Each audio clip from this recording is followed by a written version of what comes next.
What's up guys? Joma Moves ng kicks mo to. At ngayon, ang i-review natin ay isa sa mga pinaka-aabangan na kicks ng mga viewers natin. At ito yung Hyperdunk 10. So, yung Hyperdunk line ng Nike, siya yung parang team bank shoes niya. So, para siya sa lahat ng players sa NBA, parang lahat ng teams ini-issuehan ng ganito na may colors para sa team nila. And para sa atin naman mga consumer, siya yung kicks na pwede sa lahat ng position. From guards, forwards, and centers. Kahit ano yung laro mo, siya dapat yung shoes na mag-fulfill nung lahat ng needs mo. So, tingnan natin yung review. Okay, so as usual, let's start off with the traction. So, kung titignan natin yung traction niya, ayan, it's a little bit of a wavy pattern. So, it actually acts a little bit like herringbone for me. So, para sa akin, parang it can be called a wavy or a chilled herringbone. Yung herringbone kasi medyo mas aggressive siya. Definitely multi-directional. And with this specific pair, hindi to yung XDR na version. Solid siya for mostly for indoors talaga, pero you can still use it for outdoors. Medyo mas madali lang siyang masira pag outdoors. So if you're going to use your Hyperdunks outdoors, I would recommend that you buy the XDR version. May tag naman yun pag tinignan nyo sa mga store. So very multi-directional.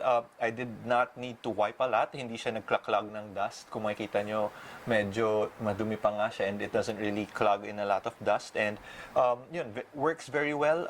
Clean court, dusty court, okay siya talaga. So you won't slip and you definitely will be able to feel the traction bite every time you go for a run or even if you're going to start your lift off for a jump. So traction is very, very reliable. I would definitely recommend this. And as I mentioned, you have two options. For indoors, you can opt to choose the regular version, and for outdoors, you can actually choose an XDR version. Okay, so next for our cushion. So cushion is very standard. It has a heel and 4-foot zoom. So if you can see there, may windows yan to showcase yung technology natin. So it has a big U-shaped unit here, and then yung sa 4-foot naman, it's yung medyo malaki, yung halos buong 4-foot mo yung kino-cover niya. So the carrier is Phylon mostly. So Phylon, it's actually a good setup for me. Hindi ganun katigas yung Phylon niya in a way na hindi niya pinag-expand yung zoom. So it feels very comfortable when you play. So kahit tumatakbo ka, tumatalon ka, it has enough give na hindi sasakit yung tuhod mo. In my case, medyo regularly sumasakit na yung tuhod ko. So here naman, it actually feels good. Hindi masyadong masakit sa tuhod, and then it gives you enough impact protection, and at the same time it also gives you a good court feel pa rin. Hindi siya yung masyadong lumulubog katulad ng mga mas foam based na cushions natin na malambot talaga. For me, I really like this setup. It's a very basic setup and it's something that Nike should do more often kasi kaya naman nilang gumawa ng mga kicks na hindi masyadong mahal na ganito yung setup, which is actually very good in terms of performance basketball. So they're, as I mentioned, very basic, very average, but definitely gets the job done. Okay, so next for materials, I think this is where a lot of the Hyperdunks will actually differ baka sa colorway, tsaka sa yung high, itong mid, tsaka yung low. But basically, the inside is a very thin neoprene. Actually, hindi lang inside, nakita mo na rin siya dito sa taas. So yan, that's actually a very, that's neoprene. And neoprene siya hanggang dito sa loob nitong fuse na part na to. So this is actually a mesh pala. This is a very crispy mesh with a fuse overlay dito. And then, pagdating natin sa gitna, yung tongue, you can see here na it's actually still also a neoprene tongue na detached siya mula dun sa base sa shoe natin. So hindi siya one piece na neoprene katulad ng mga ibang nakikita natin before. And then if you can see here, the same mesh material is here, and then meron tayong leather na heel counter or yung nasa heel area natin. Although syempre may internal yan, may internal heel counter tayo dyan for support. So very basic shoe, breathable siya. And then I like the way na ginawa nila dito. So medyo tinaasan nila dito yung rand nung stitching. Kasi usually sa ibang kicks nandito yung rand nung stitching on both sides. And nagiging area siya kung saan nagfo-fold yung kicks ng matindi. And usually it digs in. Dito naman, even if mag-fold to, hindi siya masyadong magdidig in sa'yo kasi nandito yung stitching rand niya. So basically, as I mentioned more than a couple of times already, medyo basic tong kicks na to, and it is what it is. It's fairly durable, still breathable, and then of course it gives you a little bit of stretch dahil dito sa neoprene material natin dito sa ilalim. Although dito sa may toe area nga medyo may crispy mesh na siya dyan, so medyo less yung stretch niya dyan, and this actually helps for more stability nung kicks natin.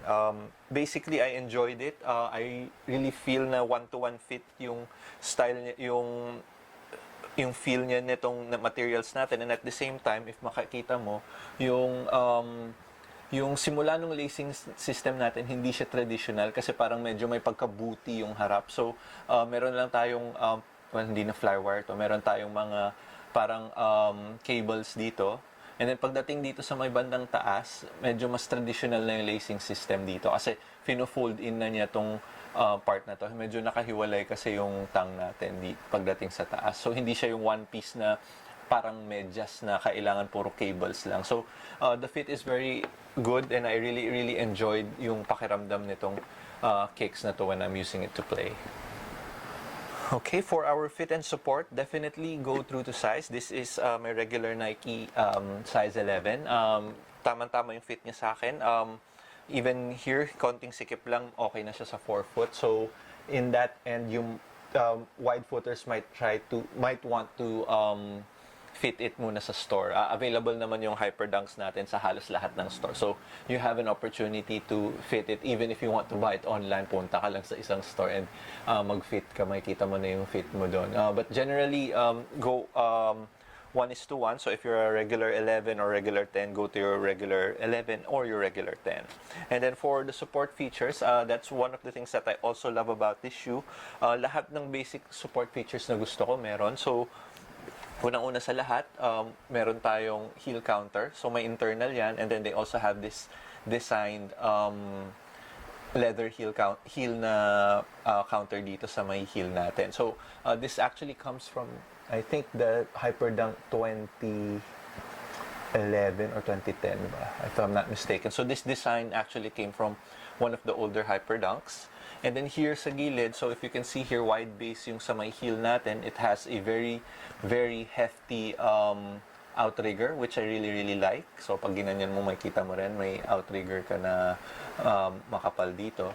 And at the same time, itong part na to, this is actually a part of the midsole. So parang dinikit lang siya dyan, pero it actually does its job in keeping your foot sa footbed natin. So kahit na naglalaterals ka, or if you suddenly jump or run na magbre-brake ka na medyo nakatagilid ng konti yung paa mo, hindi matatanggal yung paa mo sa footbed. Which is, I think nung nakita natin yung design nito, hindi siya masyado magandang tingnan. But right now, when I'm actually using it already, medyo nakikita ko talaga yung purpose kung bakit ganyan siya kataas at bakit meron yung piece na yan dito. Of course, yung lacing system keeps you locked in. Medyo mas traditional siya banda dito, and then dito yung cables siya kasi medyo may pagkabuti yung part natin dito. So, definitely a very supportive shoe.